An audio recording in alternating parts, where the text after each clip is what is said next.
Chaz actually came into the program when his wife said, I love you, but I'm not in love with you anymore. Is that kind of when she started voicing her concern that separation was in the near future for you guys? Yeah, it was. You just got to be coachable. Today I'm visiting with Chaz, and he's giving us a testimonial. He had a great experience where his marriage got restored with his wife. He has a child. He got married as a child, got married when he was 18, been married for 9 years. The last 3 or 4 years, kind of a rocky road.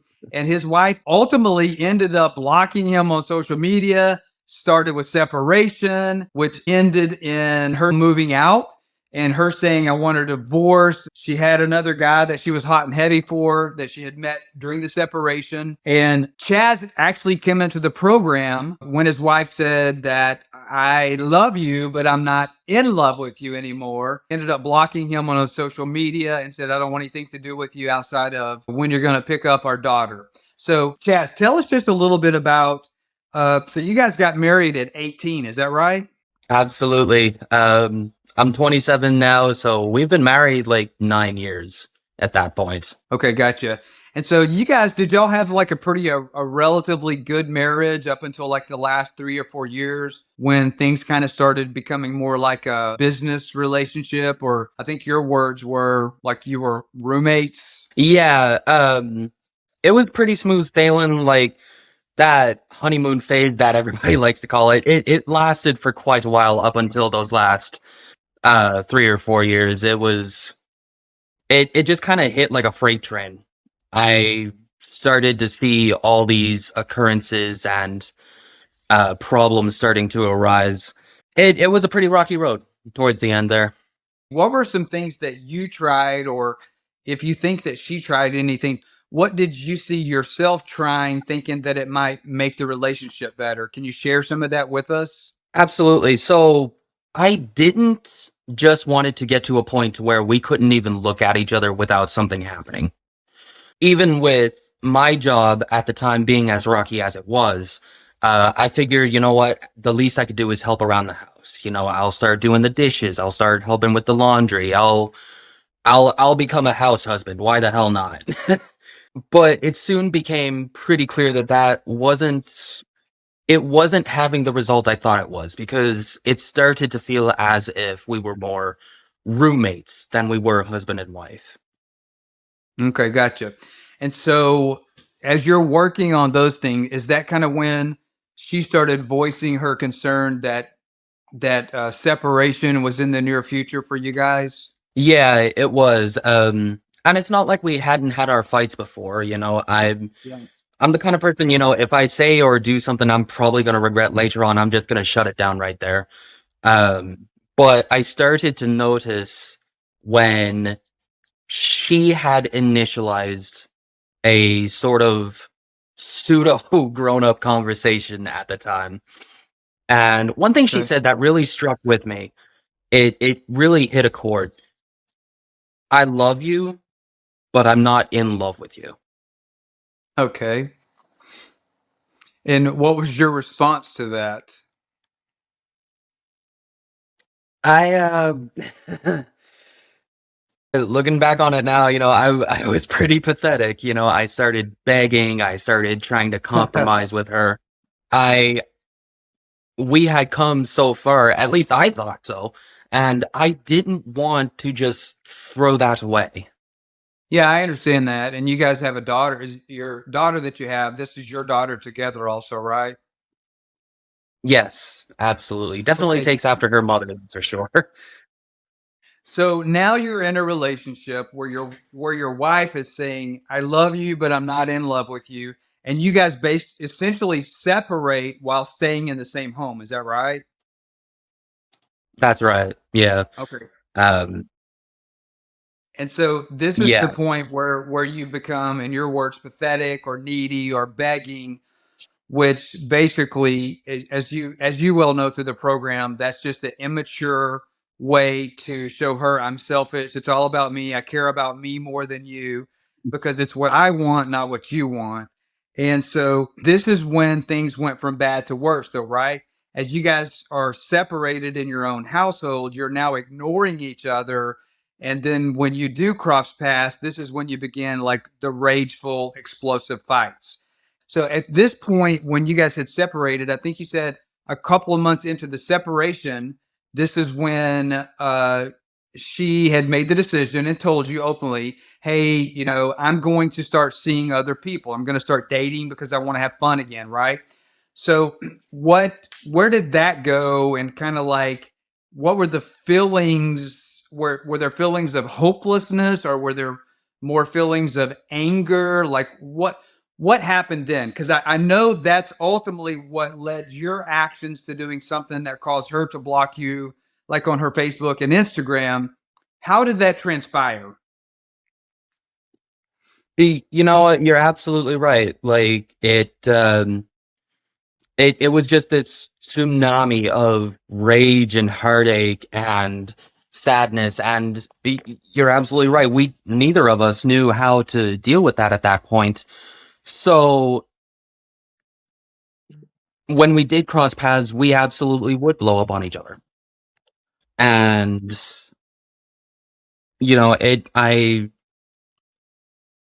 I don't want to say I came to terms with it. I don't want to say I was okay with it, but she did start seeing other people.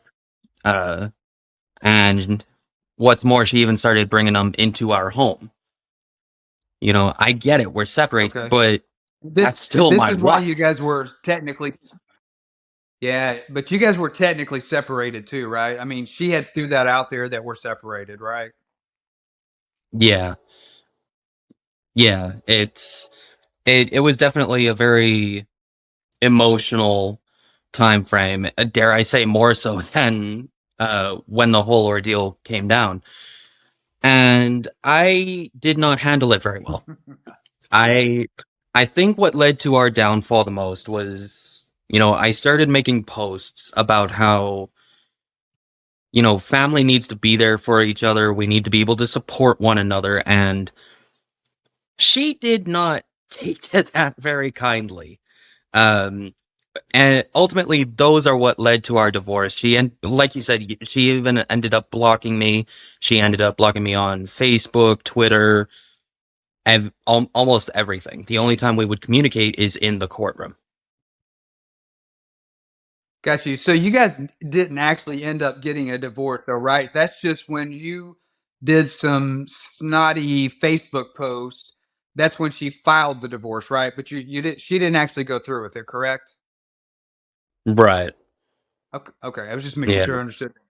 Okay, so what happened? How did you guys? I guess obviously, if she was to the point that she had blocked you on social media, at that point she filed the divorce, and that's when you moved out, right? Like you actually got separated, no longer in the home. Is that correct?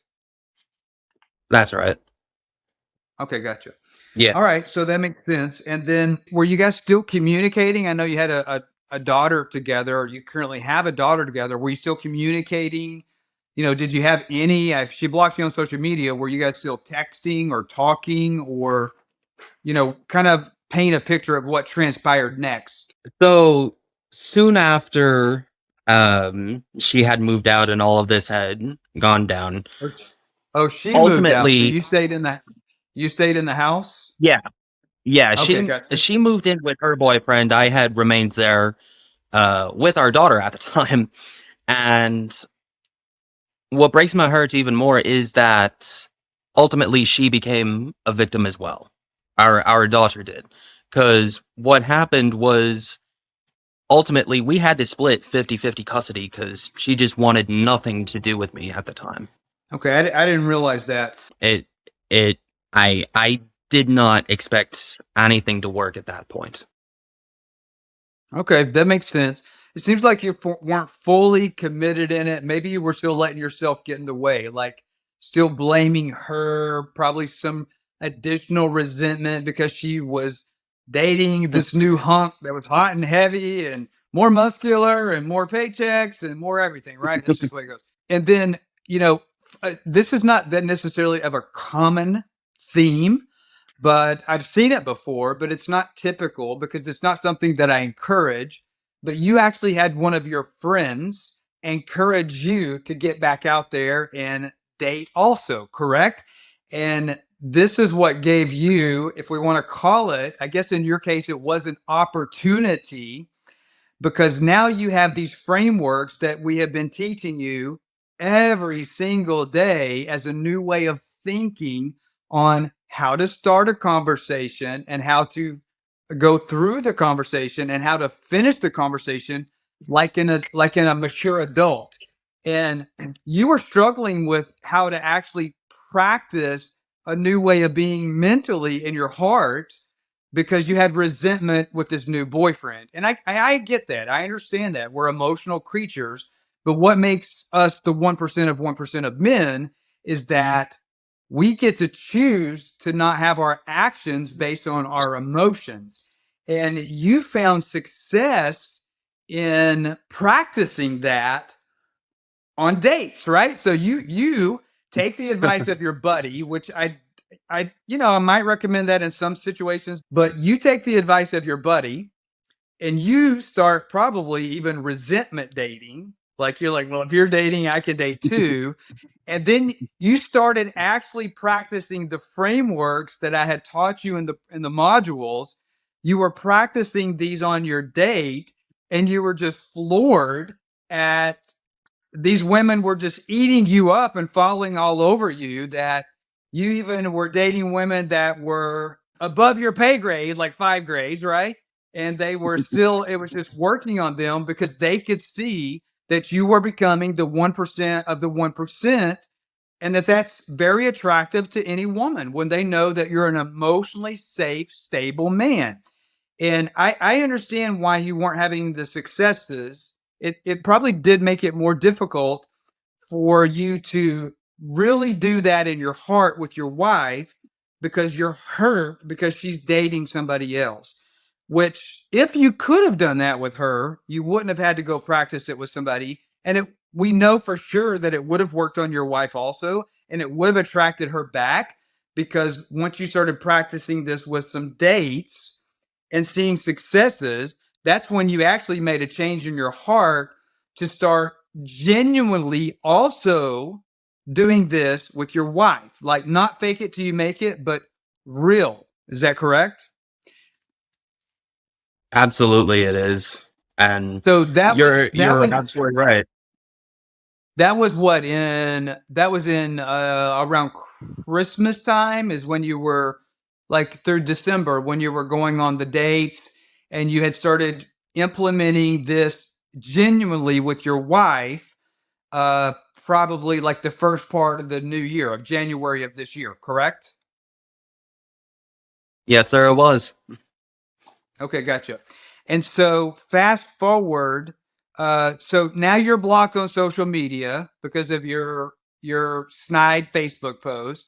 So now at this point, divorce attorneys are involved. She's not buying it because she can tell it's fake. It's not genuine change.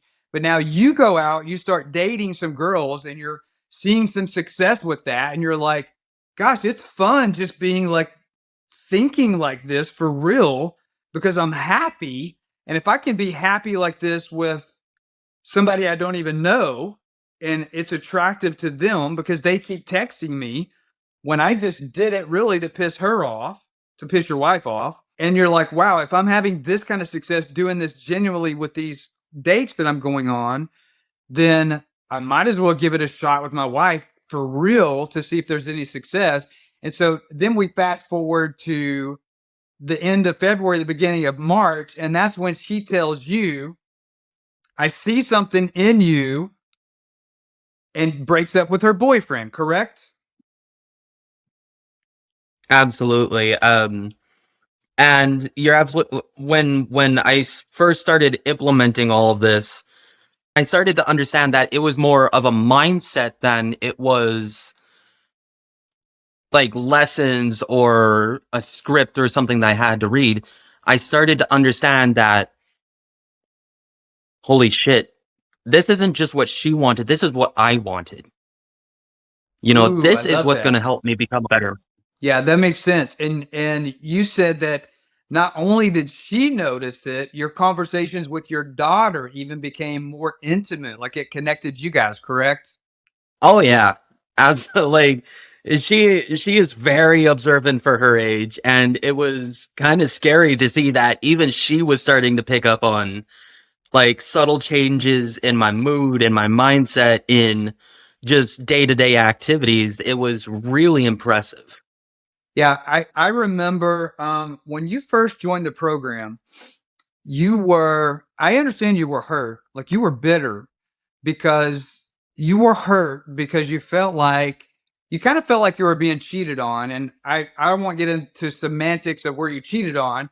Your wife told you, hey, I want a separation and ultimately filed for a divorce. And so she started dating again. And so she threw that out there, like even put that out in the open. We're separated. I'm allowing you to stay in the house with me, and I'm staying in the house for the sake of our daughter, for financial reasons and all kinds of other reasons. But and then a couple months later, like we've been separated for 2 months. I'm lonely. I'm gonna go out and have a good time with the guy. And we can debate right or wrong, but at the end of the day, you got hurt, and your heart wasn't really in the program because you were full of pride. You were still making it about you. You weren't making it about, can I change who I am, which is somebody that's attractive that would make my wife want to be with me, instead of needing to go outside of the home, needing to go outside of the marriage to find emotional safety, to find a conversation that's safe to have, that's enjoyable and fun. And then ironically, through a dare or, recommendation of one of your friends saying, hey, if she's doing it, you should do it. And maybe in the beginning that was like dating or resentment dating, which actually caused you to say, and it's easier if you're with a stranger to practice a new way of being because the stranger doesn't have confirmation bias. Like your wife was sitting over there thinking if she saw any successes, she's already biased that, okay, for the last 4 or 5 years, he's just been this big selfish jerk. And I've tried to tell him, but he isn't listening. And you're sitting here thinking, I thought things were great. Well, I mean, you know that they weren't less than peachy, but I'm offering right now a free masterclass. And at the end of that masterclass, I'm giving you an opportunity to apply to work with me. The website to do that is denvergriffin.com/masterclass. And if you're enjoying some of this content, please hit that like button and subscribe. I'm posting YouTube videos daily right now to give you free content in order to help you save your marriage. And I want you to be notified as those videos become available in real time. But it's easy to practice the frameworks with somebody that they're not biased against you, so you have no reason to resent them. So it is easier. That's actually one of the reasons that we do role playing in the program. And sometimes my wife will come in and volunteer, so it's not just guys role playing with guys, but even when we role play with each other, uh, it's still something that brings results because if you and I role play, like if you're the wife, I'm the husband, or vice versa, in your scenario, it's easier to make that real because you're not biased. Yes, she had resentment against you, but more so in this case, you actually had resentment against her. You resented her for wanting the separation. You resented her for wanting emotional fulfillment with somebody. Like, God forbid, she should have been happy being alone and sleeping by herself and never having a man to talk to. Like, what's wrong with her? She had those needs for companionship. What a bad effing B, right? But but then you're like, well, if she's doing it, I'm doing it. And then that ended up being a really beautiful story because your resentment is what led you to go date. And your date is what led you to practice on how to talk with the new way of being so it would become real, which ultimately it did become real. And I just love your story because not only did that become you became more attractive to your wife, but you became more attractive and having more intimate conversations with your daughter. And I love that you're now teaching your daughter that this is how your future husband should talk to you. Like you literally have dealt a new legacy to your family, to your granddaughter that's not even here Absolutely. yet. Like I know you don't want to talk about that, but but you understand what I'm saying. Like that just makes the story even that much more beautiful. So fast forward to March, she's ditched the boyfriend because she's realized that wow, I the boyfriend's like got it going on, but what am I leaving over here? Because this guy is becoming a one percenter, right? So that's in March. He ditches the boyfriend, and then April, you guys move back in and you're still going through the program. Like you've actually completed the program, the 7 weeks. So where are you guys at right now? So you guys are back together. Is everything peachy? Like where are you at now? Like, did the marriage go back to the way it was when you were 18? Are you still having challenges? We know that you got the success results of what you joined the program. You joined because selfishly you wanted your wife back. And then you realized that this is not just about my wife. This is about me being a happy person. Like I've literally changed. But where are you at now with this? And where is your wife at? I know she came back and she dumped the boyfriend and the divorce has been canceled and you're living together and your daughters, even getting emotional safety and fulfillment with you. So you're absolutely right. It is having a very profound effect, not only on me, but on her and on our daughter as well. But at least now we have the tools to know how to tackle those problems as a team as well as individually. And I love that. Working on your marriage is what's hurting the marriage. I'm not a marriage counselor. I do marriage coaching. We focus on solutions. And if you have a spouse and your marriage is not that great and you're constantly nagging them on, let's work on the marriage, let's do this, that's just criticism. And working on the marriage is almost always what's killing the marriage. When you fell in love with your wife when you guys were 18 years old, you didn't work on the marriage to fall in love. You just hung out and had a good time and there wasn't any resentment and it was just like fun. And there's no reason it can't be that way 10 years into the marriage, 20 years into the marriage, 50 years, 70 years into the marriage. It's just tabling the serious talk for like a weekly business meeting. That way, you're not always talking about your problems. You set aside a time to talk about issues, and then you guys have a safe place where you share your opinions and then you come to an agreement.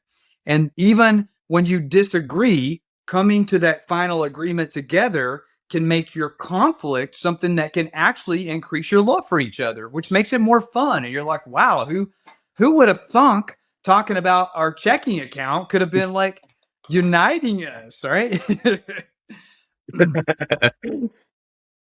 but when you see those changes where you've never in your entire marriage since you were 18 all the way now to 27, where talking about the checking account was never fun before and now it is, it's a new level of maturity. And it's I love it when men come and tell me like what you're saying. This program is the easiest thing anybody has ever done in their life. I came up with this program because I was in your shoes. And I had already been through I had a marriage that was about 25 years that ended in a divorce, and I didn't want the divorce. 70% of women file the divorces and the men don't want them typically. And that was my case. And I tried all these different things to save that marriage. But it wasn't about the million things that I did right. It was about the one thing that I did wrong and it took it back to zero. And that marriage actually almost saved, but it ended in divorce because I would still mess up. And then the attorneys were involved and it happened. So I was like determined. I didn't want that in my second marriage. And that's when I came up with this program. I started having some similar issues. I was diagnosed with cancer, went through that. And that was like a 2.5 year ordeal financially, physically, intimately. And I, some of those same issues in the form of resentment built up by my current wife on both parts. By me, I resented her for some things. She resented me for some things. But we were holding on to the stories that it's not my fault. She was holding on to the story, it's not my fault. And that was just a story which justified me resenting her. It was just a story that justified her resenting me. Well, then ultimately, I'm like, I can't stay in a relationship like this anymore. And she's like, Okay, fine. She gets on an airplane 2,000 miles away. And now I'm sitting here thinking, gosh, I really didn't want a divorce. And I sure don't want to be looking for wife number three.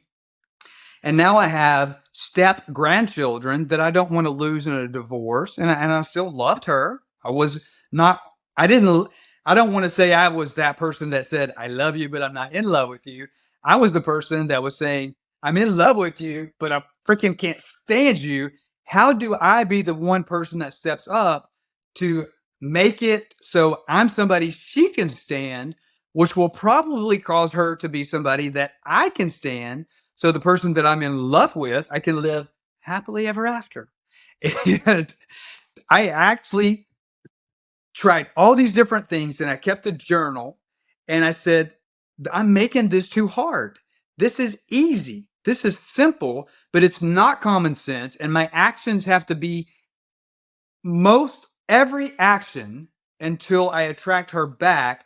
I found myself getting to do the opposite of what I thought I should do, and always the opposite of what I felt like doing.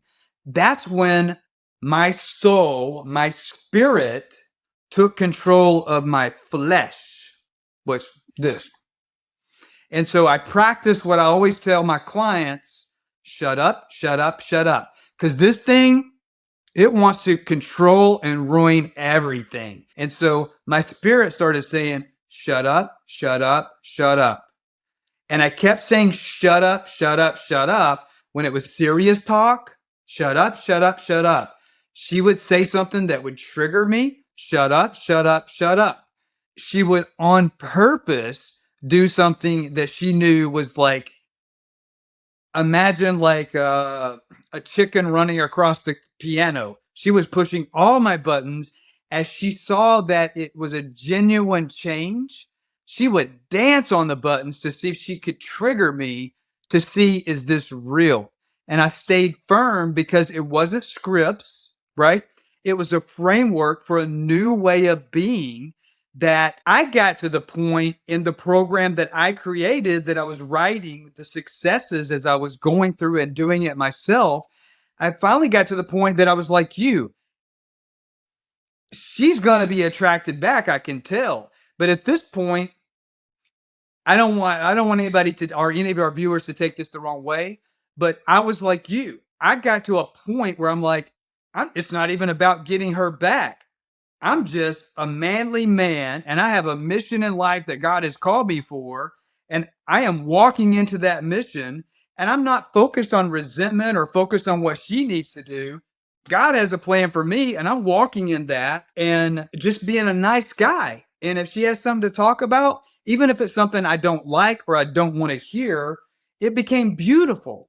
If she would share feelings like, I don't feel like I love you anymore, I started transitioning into the mindset of, that is beautiful, that I have created an environment through changing how I think where you feel safe telling me that. So instead of being like offended by that or that being a trigger, it was me looking at her and thinking, that's beautiful, that I've changed to the point that she feels comfortable raising the veil and let me see her heart just a little bit. And when she's like, I'm not sure if I love you anymore, and the way I responded that way is like, wow, I can understand why you would feel that way. It literally made her fall in love with me, because I was just like, you know what? You're entitled to your own opinion. And after stepping back and looking at myself and understanding and truly changing, I'm like, I freaking get it. I get it, dude. I'm talking to my wife. We say that. But and that just became something where, just like you, it was an attractive trait. And not only did it attract my wife back, it attracted my children. Like, I have two boys that I've ended up being, my oldest sons are like, in their mid 20s now.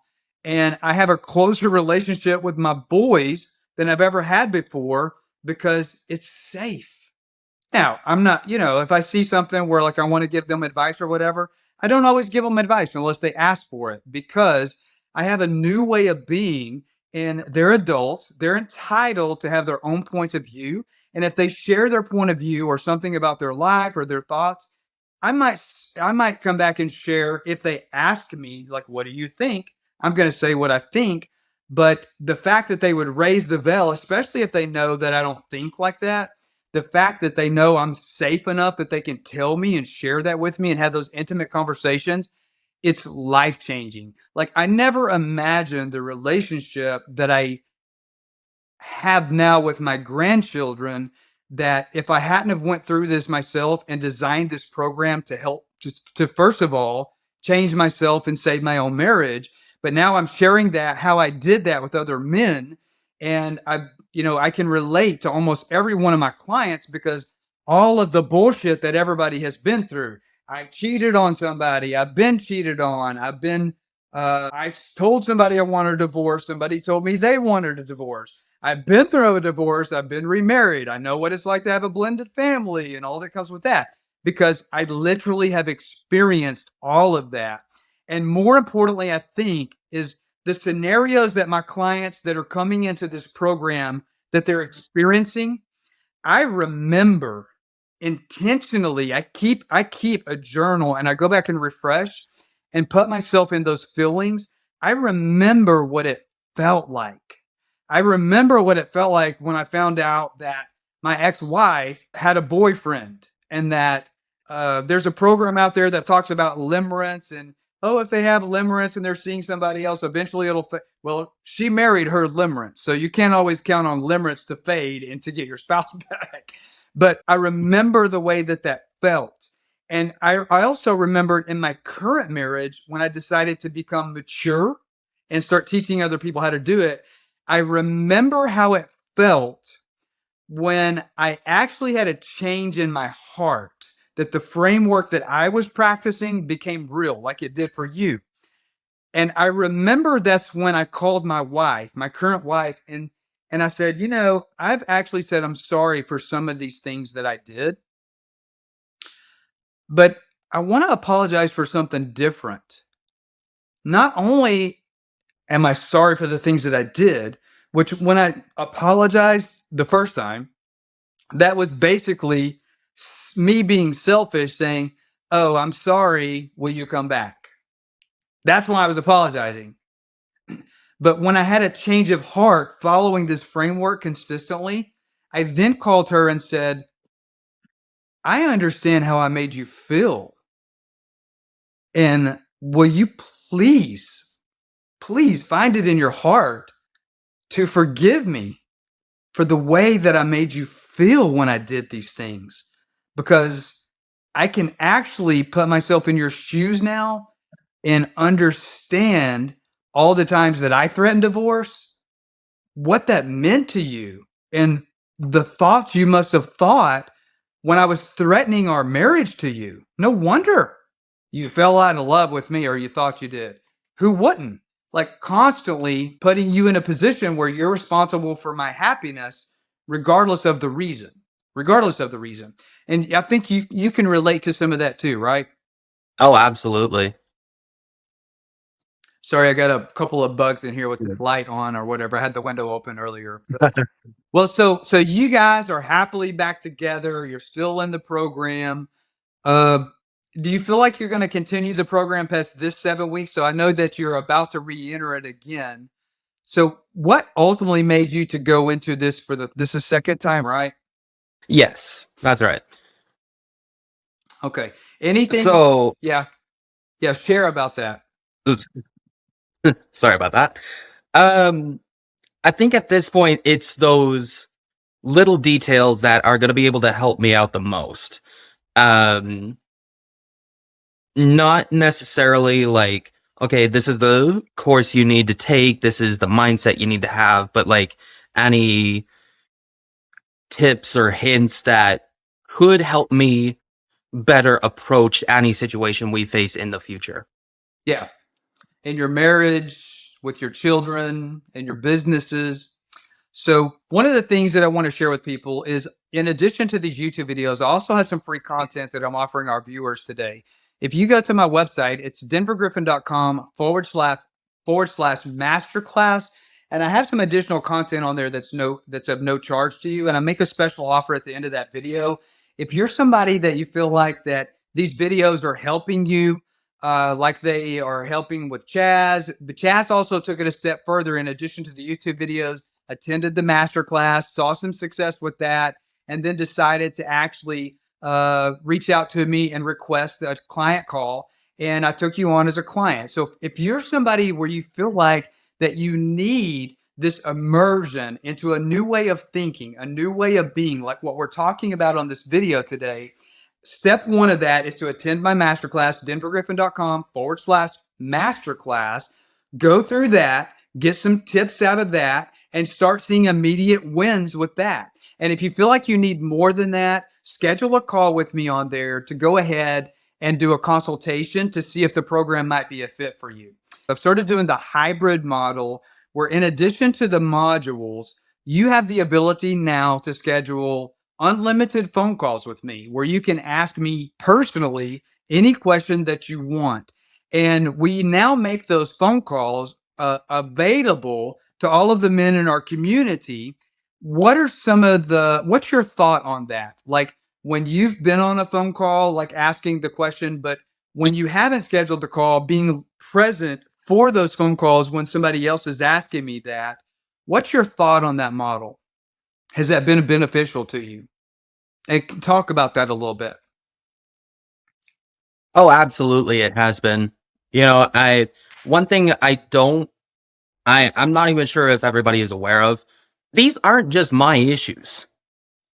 You know, I don't know if that's something that some people are realizing in the back of their minds, but these are some really helpful things that cover a wide basis and that could assist you in almost any issue that you are currently dealing with in your own life. Yeah. Yeah, I love that. That's where a lot of people come back and say that not only do their marriages get better and their relationships with their children, like mine, their income goes up. I attract a lot of entrepreneurs, self-employed people, and every day people are telling me not only did my marriage get better, my income has went up 30%, 100%, 200%. So I love that you added that, because with that new brain that you have and the new way that you're thinking, if your daughter can see that, it's what we'd like to say in the program. There's other programs out there that tout that they have 70% success rate. And I'm just like, what the F are you? Why? The normal failure rate for a marriage is 50%. So you're bumping it up 20%. Like, why would you even brag about that? That's just so ludicrous to me. You know what we say? 100%, 100% of the time. And if it's to be, it's up to me. You realize that if it's to be, it's up to you, and you actually step out and made that happen.